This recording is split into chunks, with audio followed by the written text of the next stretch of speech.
지난 주간은 정말 긴 연휴의 설날 연휴 기간을 보냈습니다. 너무 좋았죠?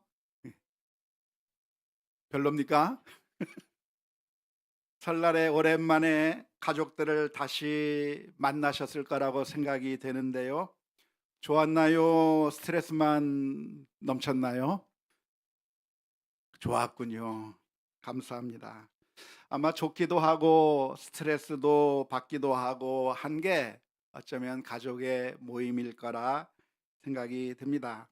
아, 예, 항상 만날 수는 없어도 1년에 이런 명절에 설날 때 또는 추석 때 또는 생신 때 이렇게 가족들이 함께 다시 만나서 따뜻한 사랑을 나눌 수 있다고 하는 게 얼마나 감사한지 몰라요.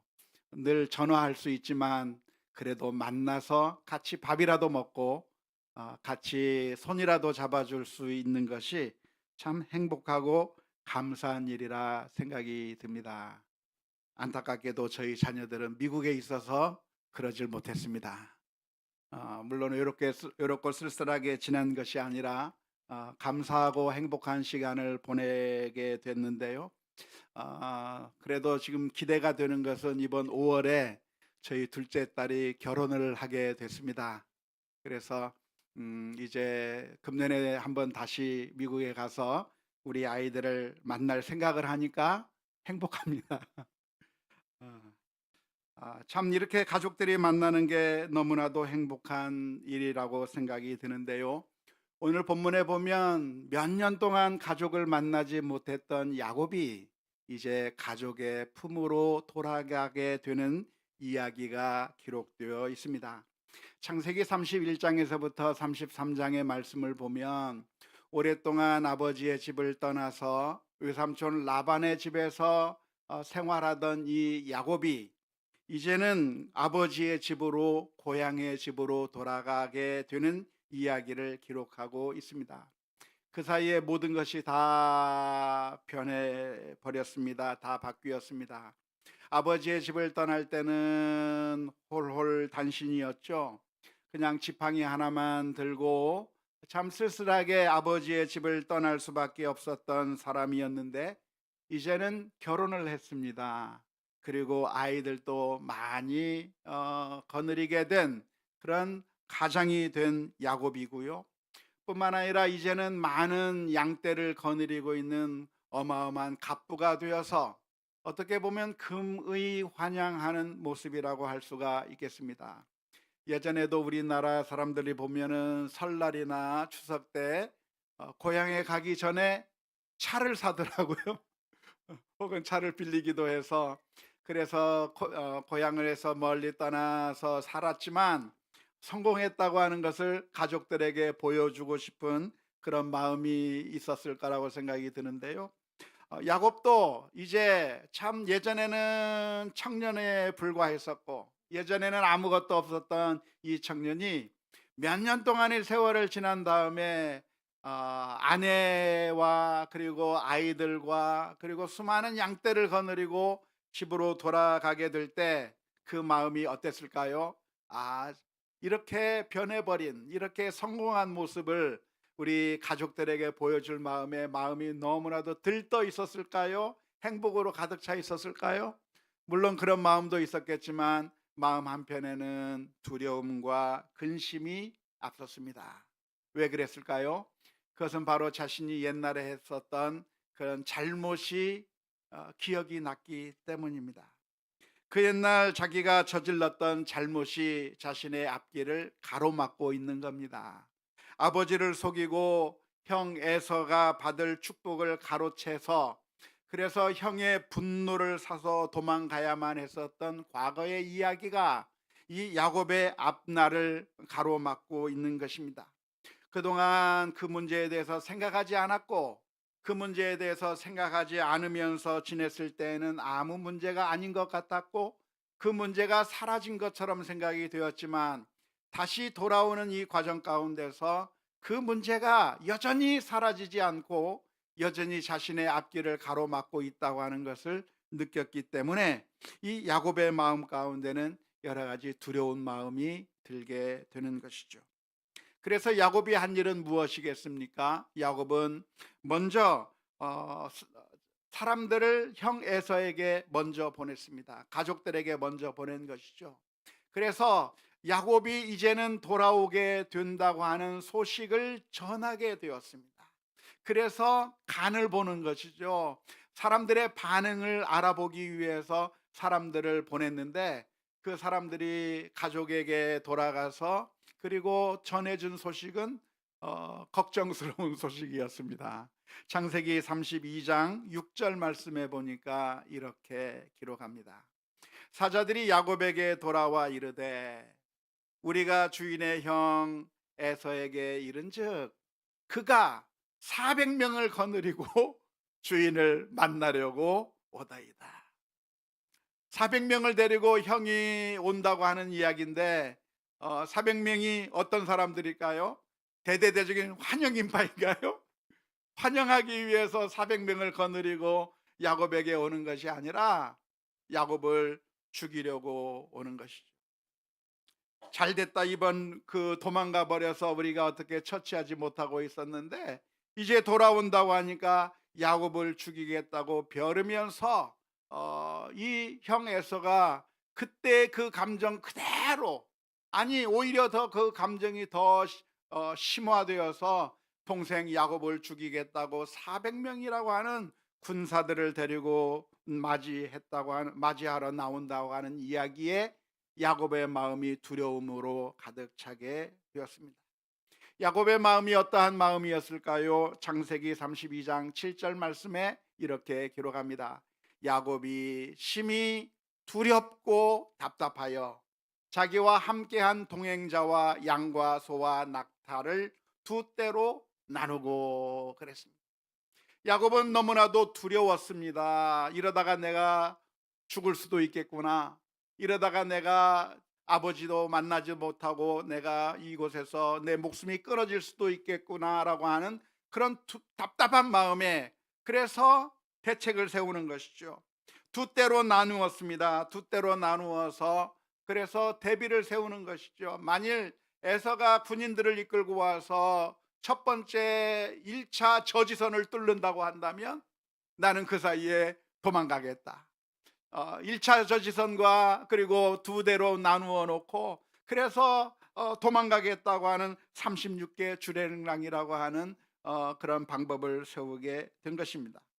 하지만 이 방법이 완벽한 방법이라고 할 수 있을까요? 도망은 해답이 아닌 것이죠.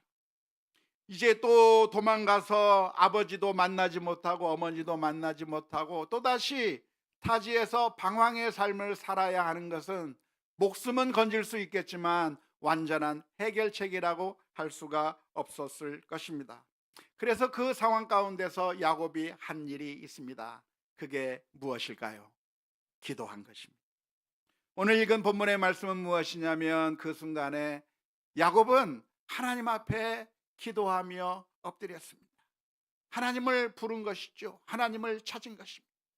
오늘 이 야곱이 한 일이 창세기 32장에 기록되어 있는데, 그 야곱은 자신의 도움이 되는 하나님 앞에 엎드려 기도하며 하나님께서 도와주실 것을 간구한 것입니다. 그런데 오늘 읽은 야곱의 기도의 내용을 보면 아주 몇 가지 점을 우리가 주목해 볼 수가 있습니다. 먼저는 이 야곱이 하나님을 어떻게 불렀는가 하는 것이죠. 창세기 32장 9절 말씀에 보면 이렇게 기도합니다. 야곱이 또 이르되 내 조부 아브라함의 하나님, 내 아버지 이삭의 하나님 여호와여. 야곱은 하나님을 부르면서 뭐라고 부릅니까? 우리 할아버지의 하나님, 우리 아버지의 하나님이라고 불렀어요. 특이한 것은 나의 하나님이라고 부르지는 않은 것이죠. 왜 그랬을까요? 아직 야곱은 하나님이 나의 하나님이라고 하는 것을 생생하게 느끼지 못했기 때문일까요? 아마 그런 이유도 있을 겁니다. 나중에 가면 이 야곱은 바로 그 하나님이 나의 하나님, 하나님은 어떤 하나님이신가? 나를 사랑하시는 하나님이요, 나의 힘이신 하나님이요, 나의 도움이신 하나님이라고 하는 사실을 믿음으로 고백하는 게 나오죠. 하지만 이 순간에도 이 야곱이 자신의 하나님으로 인정하지 않은 것은 아닙니다. 왜 그랬을까요? 야곱은 지금까지 살아오면서 하나님의 도우심을 늘 느끼면서 살았어요. 언제 느꼈죠? 지난번에 우리가 살펴본 것처럼 야곱이 아버지의 집을 떠나서 길을 갈 때 하나님께서 야곱에게 나타나셔서 놀라운 은혜의 말씀을 해주신 적이 있는 것이죠.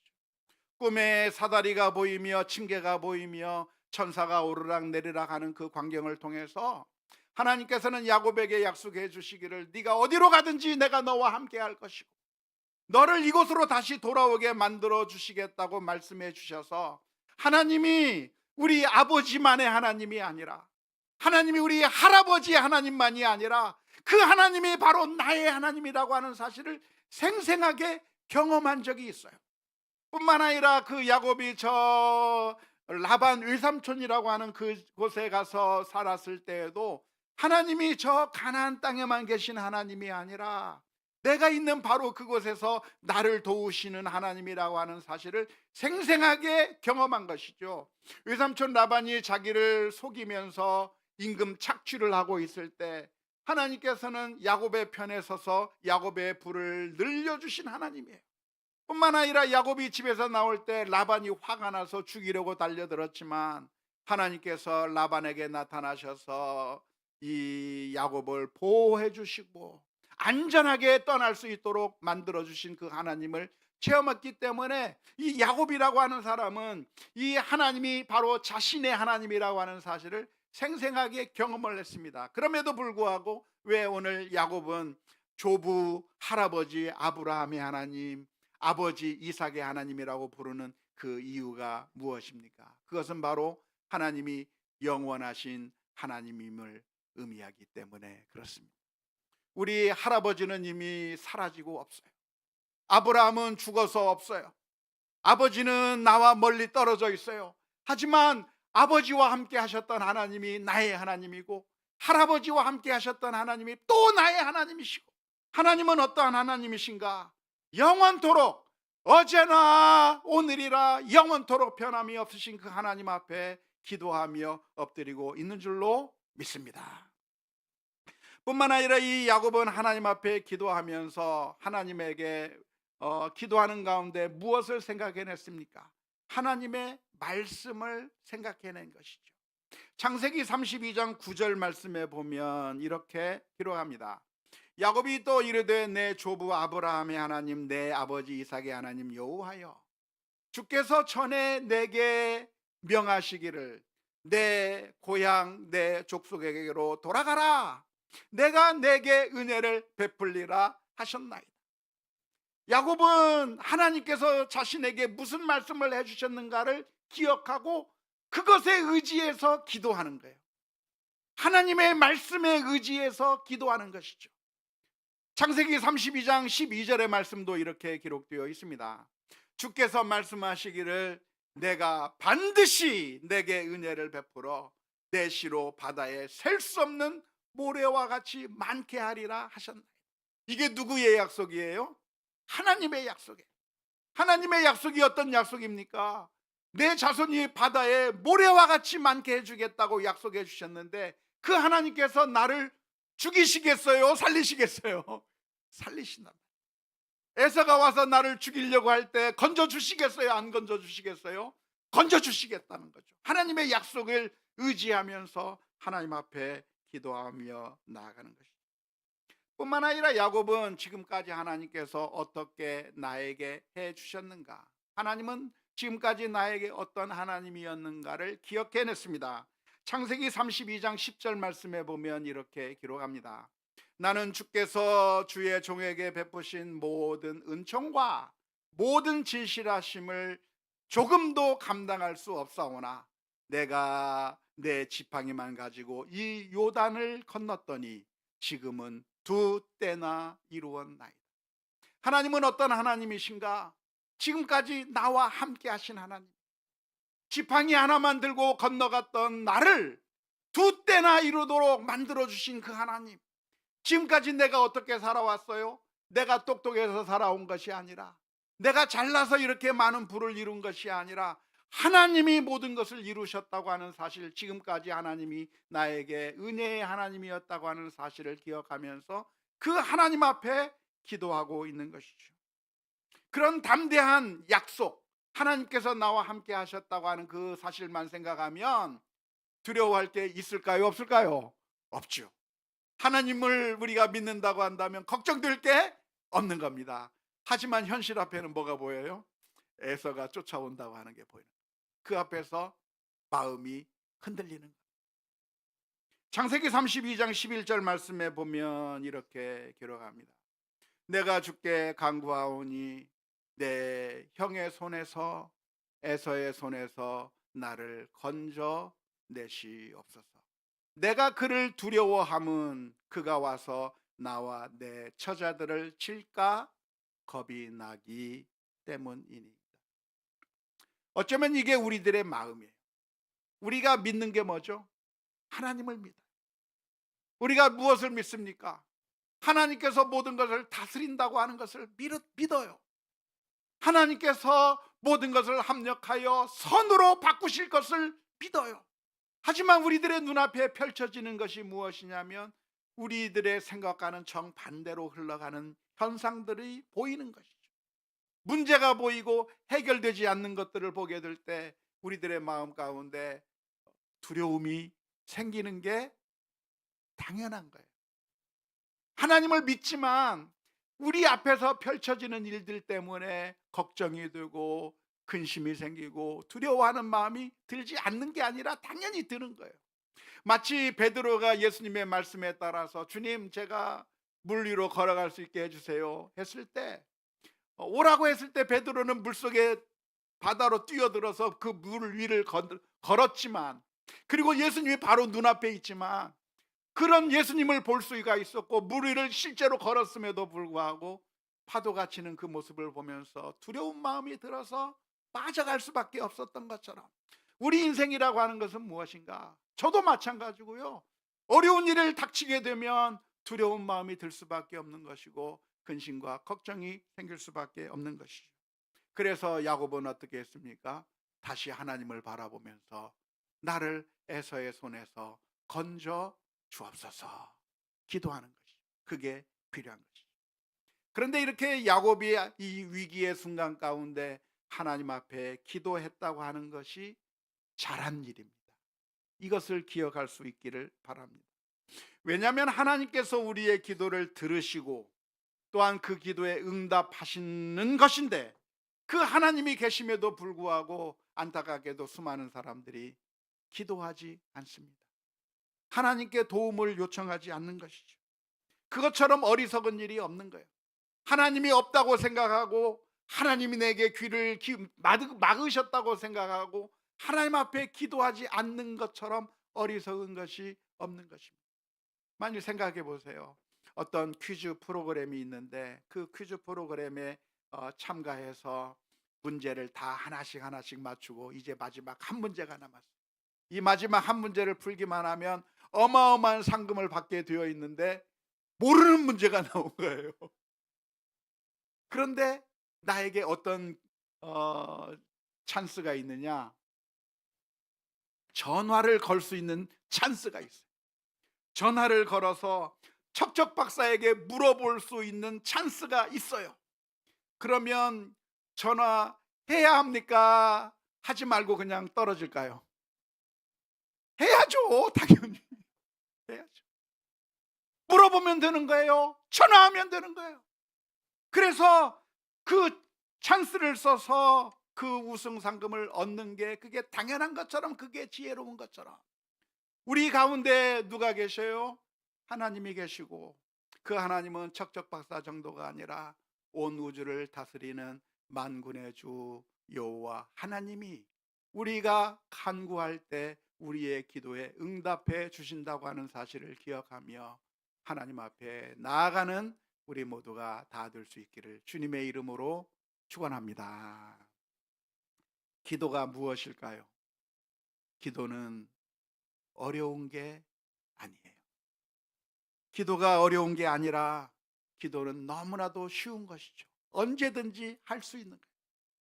기도는 방법이 없어서 내가 지금 당장 쓸 수 없는 것이 아니라 우리가 언제든지 할 수 있는 거예요. 제가 예전에 그 가슴이 좀 쪼여 가지고 가슴에 좀 뭔가 좀 쪼이는 느낌이 들어 가지고 병원에 간 적이 있어요. 병원에 가서 이게 좀 가슴이 좀 이상하다. 내가 이러다 심장마비로 죽는 거 아니냐 하고 물어봤더니 의사가 아무 문제가 없습니다. 정상입니다. 괜찮습니다. 그래요. 그런데 그 말을 한 후에 의사 선생님께서 뭘 주셨냐면은 약을 제게 주셨어요. 정상이고 괜찮습니다. 그 정도 나이에 이 정도는 괜찮습니다라고 안심을 시켜 주었지만, 그런데 아프셔서 저한테 왔다고 하니까 비상약을 하나 드릴게요. 그런 거예요. 그 비상약이 뭐냐면 만일 응급 상황이 생기면 그 약을 혓바닥 밑에 집어넣으면 막혔던 혈관이 뻥 뚫어지는 특효약이에요. 아마 119 대원들이 그걸 가지고 있는 것 같아요. 그래서 그 약을 먹으면 위급 순간에 심장이 막혔을 때, 혈관이 막혔을 때 혈관을 뚫어주는 그런 생명의 약인 것이죠. 그래서 그걸 받아왔는데 제가 그것을 어디다 둘까 그러다가 제 침대 머리 위에도 하나 놓고 제 사무실에서도 하나 놓고 위기의 순간에 그걸 바로 먹을 수 있도록 여기저기 놨는데, 그런데 제가 운전하고 가다가 약이 없을 때 그런 상황이 발생하면 어떡하죠? 그럼 못 보는 거예요, 여러분. 필요한데 없으면 못 쓰는 거예요. 그런데 기도란 무엇인가? 기도는 아무 때나 할 수 있는 거예요. 기도는 그냥 그 자리에서 어디서든지 하나님 앞에 하면 되는 거예요. 내가 못 찾아서 못하는 것이 아니라 우리가 하나님 앞에 기도하기만 하면 하나님께서 들으시고 응답해 주시고 도움의 손길을 내어주시는 하나님이라고 하는 사실을 기억하면서 날마다 하나님 앞에 엎드려 나갈 수 있는 우리 모두가 다 될 수 있기를 바랍니다. 기도라고 하는 것은 무엇인가? 찾기 어려운 것이 아니라, 이용하기 어려운 것이 아니라 아주 쉬운 거예요. 새벽잠 못 자고 새벽에 나와서 기도해야만 응답되는 게 아니라 그냥 아무 때나 기도하시면 되는 거예요. 밤잠 못하며 그래서 철야를 하면서 기도해야만 하나님께서 들어주시는 것이 아니라 그냥 기도하시면 되는 거예요. 2시간, 3시간, 4시간씩 오래 기도해야 되는 것이 아니라, 몇 시간씩 기도해야만 응답하는 것이 아니라 하나님께서 응답해 주시기 때문에 언제든지 기도하면 되는 것이고, 아무것도 먹지 않고 금식해야만 응답되는 것이 아니라 그냥 평상시에 기도해도 되는 거예요. 하나님께서 우리들에게 엄청난 은혜의 약속을 해주셨기 때문에 우리가 기도하면 되는 것이라고 하는 사실을 기억하면서 간단하게 기도하시면 되는 거예요. 아침에 일어나서 오늘 하루를 하나님 앞에 맡기고, 우리의 마음 가운데 분노가 가득 찰 때 하나님, 제 마음을 만져 주옵소서. 제 마음 가운데 욕심이 생길 때, 두려운 마음이 들 때, 그때마다 제 마음이, 우리들의 마음이 흔들릴 때마다 하나님 앞에 엎드려 기도하면 하나님께서 응답해 주신다고 하는 사실을 기억하며 언제든지 하나님 앞에 나아가는 우리 모두가 되어야 될 줄로 믿습니다. 오늘 야곱의 기도를 보면 야곱이 말하지 않은 게 있습니다. 성경에 있는 것만 지금 우리가 봤는데, 야곱이 무엇을 표현했는가만 봤는데 야곱이 말하지 않은 게 있습니다. 그게 무엇일까요? 그것은 자기가 지금까지 어떻게 살았는가에 대해서는 말하지 않았어요. 하나님, 내가 누굽니까? 내가 어떻게 신실하게 살았는지 아세요? 내가 이렇게 열심히 살았습니다. 내가 이렇게 착하게 살았습니다. 내가 이렇게 훌륭한 사람입니다를 말하지 않았어요. 야곱이 말하지 않은 게 무엇입니까? 하나님, 내 수능 성적표가 이거예요. 말하지 않았어요. 내가 이만큼 헌신했어요. 그걸 말하지 않았어요. 왜? 하나님은 우리가 얼마나 착한 사람인가, 얼마나 대단한 사람인가로 우리에게 응답하시는 것이 아니라, 하나님은 우리 부모님과 같아서 아무리 못난 자식도 사랑할 수밖에 없고, 아무리 부족한 자식도 우리가 버릴 수 없는 것처럼 사랑이 많으신 하나님께서는 하나밖에 없는 그 아들을 십자가에 내어 주시기까지 우리를 사랑하신, 우리를 정말 사랑하시는 하나님이시기 때문에 우리가 기도하면 응답해 주시는 하나님이라고 하는 사실을 믿으며 매 순간순간 하나님 앞에 기도하며 나아갈 수 있기를 바랍니다. 결국 어떻게 되었습니까? 야곱은 승리하게 된 것입니다. 에서가 죽이러 왔지만 그 순간에 야곱은 자기가 할 수 있는 일들을 다 했습니다. 선물을 주면서 에서의 마음을 누그러뜨리기도 했고, 여전히 불안해서 야복강 나루터에서 하나님과 씨름하면서 하나님의 도우심을 간구했는데요, 결국 하나님께서는 그 마음을 변화시켜 주셔서 극적인 상봉을 하게 해 주신 것이죠. 창세기 33장 3절 4절 말씀에 보면 이렇게 기록합니다. 자기는 그들 앞에서 나아가되 몸을 7번 땅에 굽히며 그의 형 에서에게 가까이 가니 에서가 달려와서 그를 맞이하여 안고 목을 어긋 맞추어 그와 입 맞추고 서로 우니라. 죽이려고 했던 에서가 하나님께서 그의 마음을 바꿔주시니까 에서의 마음 가운데 긍휼의 마음이 생기기 시작했고, 에서의 마음 가운데 그 야곱을 사랑하는 마음이 들게 되어서 결국 이 야곱과 화해하고 상봉하게 되는 놀라운 기적의 역사가 있는 줄로 믿습니다. 우리의 삶 가운데서도 이런 일들이 있는 것이죠. 야곱과 같이 위기의 순간들이 있을 것입니다. 우리들의 눈앞에 정말 어려운 일들, 우리의 마음을 두렵게 하고 걱정하게 하는 일들이 있을 것입니다. 그럴 때 우리가 울고만 있을 것이 아니라, 두려워하고만 있을 것이 아니라, 언제나 들으시기 원하시는 하나님 앞에 엎드려 기도하며 하나님께서 정말 나의 하나님이시구나, 정말 나의 주님이시구나 하는 사실을 기도로 경험하며 승리해 나가는 금년 한 해가 되시고 우리들의 삶이 될 수 있기를 주님의 이름으로 축원합니다. 예전에 뉴스에서 봤던 이야기인데요, 119 소방관리 최우수상을 받은 김형근 경기도 소방본부장의 이야기가 있어서 소개를 하고 싶습니다. 이분이 119 상황실에 근무하고 있었는데 새벽 4시에 119로 전화가 왔습니다. 그래서 전화를 받으면서 응답을 한 거죠. 119입니다. 무엇을 도와드릴까요? 그랬더니 아무런 말도 하지 않는 겁니다. 아무런 말도 하지 않고 그냥 툭툭 툭툭 툭툭 이런 소리만 나는 거예요. 무슨 도움이 필요하십니까? 말씀하세요. 말씀 안 하시면 그냥 전화 끊겠습니다 하면서 전화를 끊었어요. 하지만 조금 뒤에 다시 전화가 왔어요. 똑같은 전화번호로 전화가 왔는데 또 말을 하지 않고 툭툭 툭툭 소리만 나는 겁니다. 그래서 이 사람이 느낌이 이상해서 그 전화기에 대고 물었습니다. 지금 119가 필요하신 상황이십니까? 근데 역시 툭툭 툭툭 소리만 나요. 그래서 다시 물었어요. 119가 필요한 상황이시면 한 번만 툭 하시고, 그게 아니라면 2번 울려주세요. 그랬더니 저쪽에서 툭 하고 한 번 치는 소리가 들린 겁니다. 지금 현재 어떤 상황이세요? 몸이 지금 아픈 상황입니까? 맞으면 툭 한 번만 하시고 아니면 2번 치세요. 그랬더니 툭 하고 한 번만 치는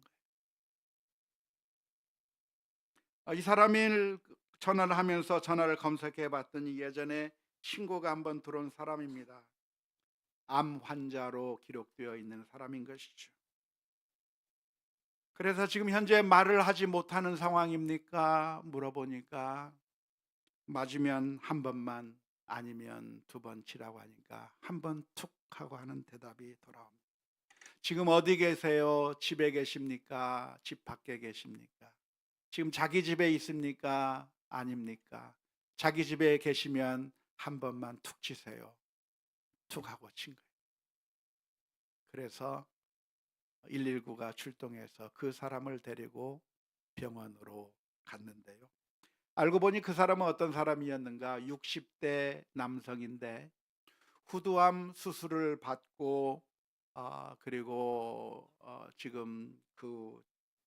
어, 유- 지금 그 이후에 그 단계에 있는 사람인데 말을 후두암 수술을 했기 때문에 말을 하지 못하는 상황 가운데서 가족이 자리를 비운 사이에 호흡 곤란이 와가지고 그래서 말도 못하고 지금 죽을 것만 같은 상황 가운데서 119에다가 전화했는데 놀랍게도 이 소방관의 재치로 이 한 사람을 살려냈다고 하는 이야기입니다. 그런데 사랑하는 성도 여러분, 하나님은 우리의 기도를 어떻게 들으십니까? 하나님은 우리가 미사 여구를 쓰고 우리가 하나님 앞에 많은 말을 하고 하나님 앞에 육하 원칙에 따라서 잘 설명해야만 겨우 알아듣는 하나님이 아니라 하나님은 119 소방관보다도 더 우리의 사정을 아시고 우리가 신음을 하면 그 신음소리조차도 들으시고 우리를 사랑하시는 하나님이시기 때문에 우리에게 응답해 주시기를 원하시는 그 하나님께서 저와 여러분들이 기도하며 나아오기를 기다리고 계십니다. 원하기는 우리 모두가 우리의 상황 가운데서 울고만 있지 말고 답답하다고 화만 내고 있지 말고 슬퍼하지만 말고 매 순간순간 우리를 사랑하시는 그 하나님 앞에 기도로 나아가는 가운데 하나님이 정말 나의 하나님이시구나 하는 사실들을 발견하는 우리 모두가 다 될 수 있기를 주님의 이름으로 축원합니다.